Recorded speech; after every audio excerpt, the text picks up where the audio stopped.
Well, hi everyone. Today I thought I'd take a break from the 34 again and do a walk around of the 1970.5 SS Camaro. But before I do that, I better take this Mopar hat off. There we go, a Chevy hat for a Chev. Anyway, that's my attempt at being funny. So let's get on with the video.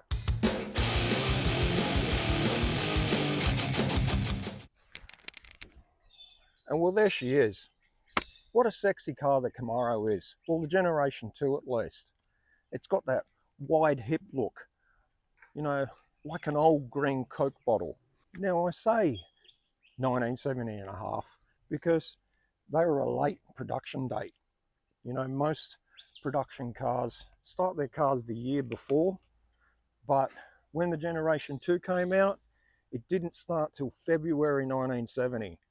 Like I said, other cars will start their run, say the year before in December or even November. This being a late introduction into the year, that's why they call it the 1970.5. So I'll tell you a little bit of a story about this thing. When I was looking for a Camaro, I was looking after a 1969, much like everybody else. But after looking at a few and driving a few, I was at a dealer, and this dealer sort of pulled me aside and said, "Why do you want a 1969?" And with that I replied, "Well, because they look good." And that was my really only answer. He said, "Let me just show you this 1971 he had." Now it was blue with white stripes. I think it was even a big block and a manual, but I took it for a drive and it was worlds apart from a 1969. And he was right, they were a better car, and it grabbed me, hook, line and sinker, right in and there. Now that car wasn't a real good example. So my hunt was on for a 1971, 70, but my heart said, let's find something really close to my birth date, which was May 1970, and I looked on and on. Well, eventually finding this one. Now this is a June 1970, and I guess that was close enough. Okay, so back in 2013 or 14, this car came from Idaho. Now, I have told a lot of my friends the car was from Montana, but I got a little bit confused there. You've got Seattle, and then you've got a strip up through here, which is Idaho, and then Montana over here. But the address was so close to the two, I got a little bit confused. But it's definitely Idaho, and let's set the record straight there. It's not Montana, guys. I got it from Idaho. Now, the car sports an SS badge, but has an RS front end on it. Now, I put that on. I'll tell you a little bit about that later, but it is a real SS, and I actually have the build sheet for it, and I'll pop that up on the screen there. As you can see, it says Z27, which is a super sport, so it's real. Now, when I got the car, it was a fresh build. It was painted black, it had this hood on it, it had this wing on it, and also had these wheels on it. Now, later on down the track, I eventually just changed the wheels. I changed them to the same wheels because I really like them, but they were looking a little bit old and tatty. So I just wanted some new ones. So I put the RS front end on, and I also put the white stripes on it. And I originally did the white stripes just in vinyl, just to see if I liked them, with every intention of painting them on if I liked it. Now, a lot of you might say, "Oh, Rob, what have you gone and done? It's an SS, you're changing it from the build sheet."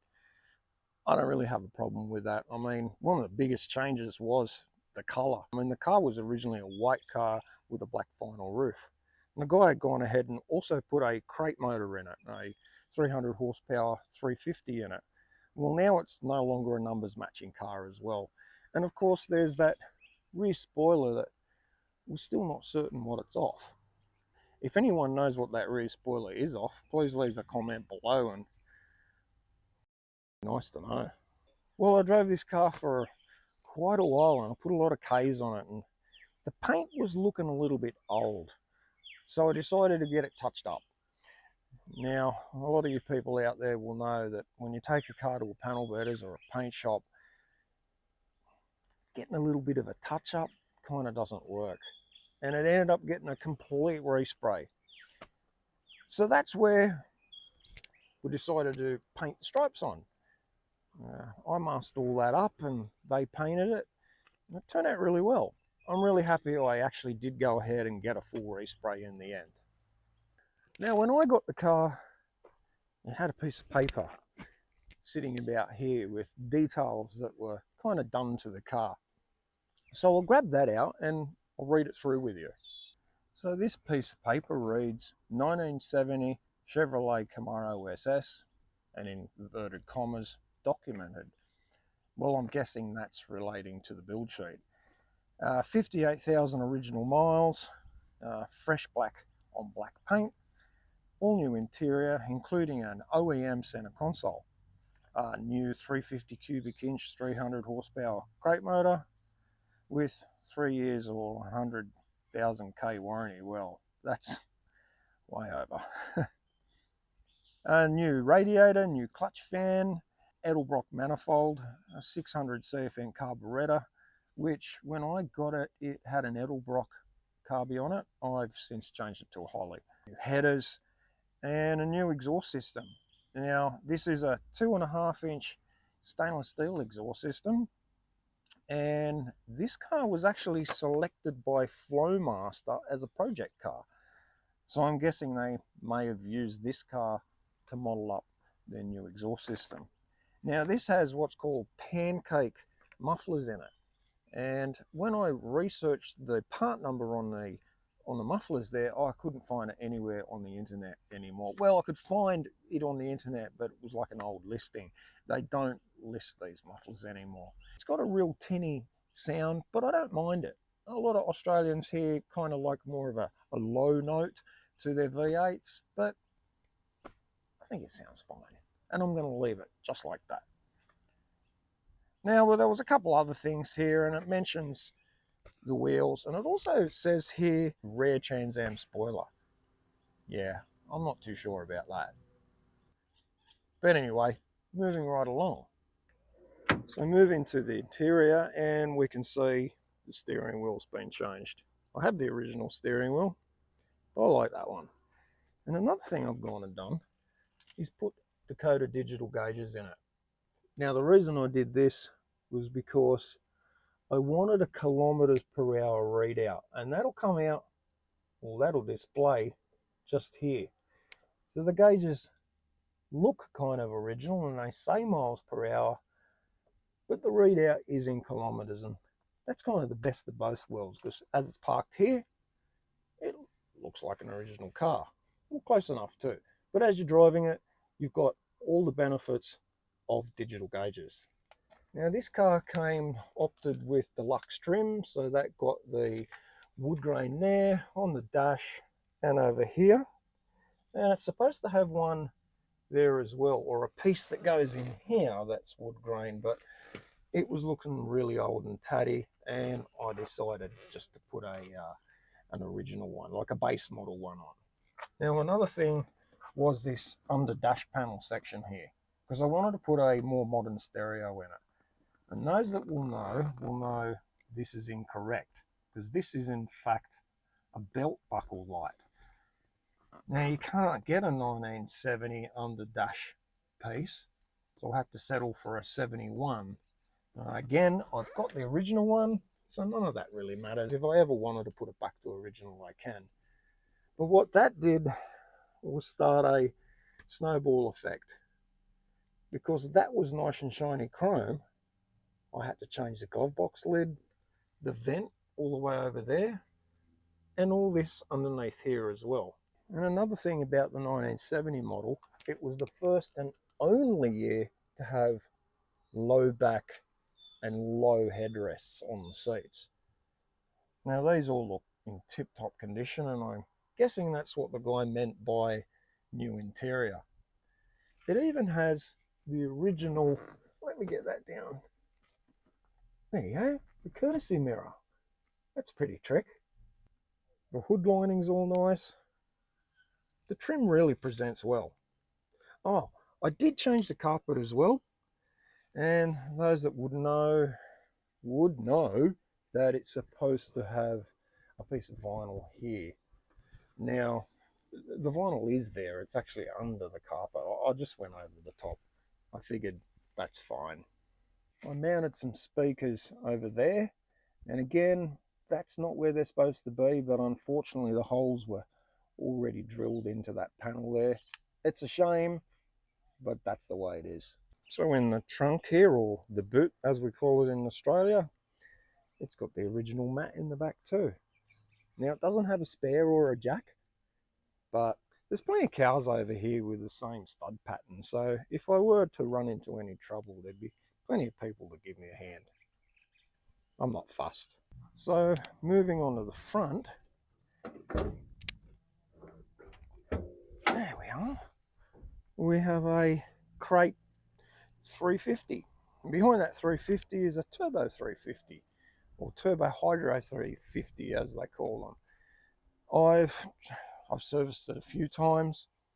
It's never given me any grief, and it really does just serve me well. Now these Camaros don't have the prettiest engine bay. That's just how they are from the factory. As you can see, I've got factory air here, which, you know, also is not the prettiest thing. But I've done a few things. I've put some valve covers on there, put some red MSD leads on it with an MSD HEI distributor. Over here, I have an MSD 6AL. I also had to change the master cylinder and booster because it was leaking one day. And the story goes with that shiny one there is I didn't do that intentionally. I really only wanted a standard one, but all I could get was the chrome one on the day. So, you know, the car copped the chrome one. There's a couple other bits and pieces here, like the alloy squirter bottle and the overflow bottle over here. I have all the original ones, so we can put this car back to original if we wanted to. The other thing is this nice big K&N air filter, which incidentally pops through the hood there. And with the reverse cowl there, gets fresh air from the back of the screen here. So another thing I might add was the diff. I was coming back from a 4.5-hour trip up the coast. I believe I was coming back from my dad's, and a lot of noise was coming out of that diff. So I got it home and I jacked it up, obviously, took it out, took it to the diff place, and they suggested we put an Eaton True Track in it. The hemisphere was not very good, and it also needed an axle. So after doing all that, back then, you know, I think it was like a $1,200 event. Doesn't seem like a lot of money these days, but at the time it felt like it was. New diff, brand new diff. Probably not going to have any more problems. Not while I got the car anyway. So let's take a quick trip around the car.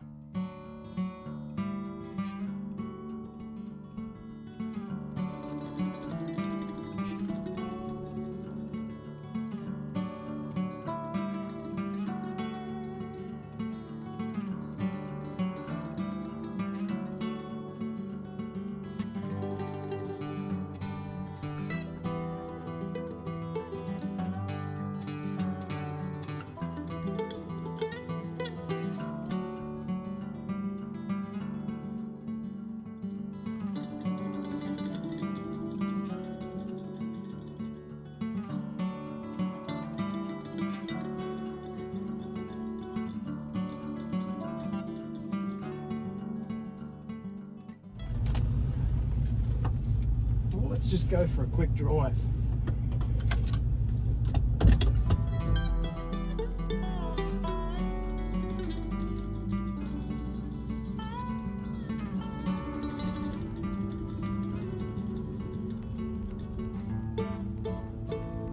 I'm just in the park here at where I live. It's literally around the corner. It's really nice.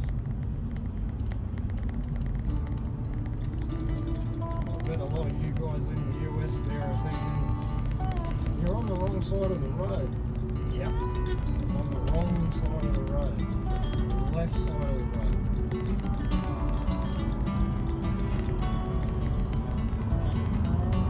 lot of you Aussies are there thinking, how do you drive on the left-hand side of the car on the left-hand side of the road? You just do it. I've been doing it for so long. I don't think anything of it anymore.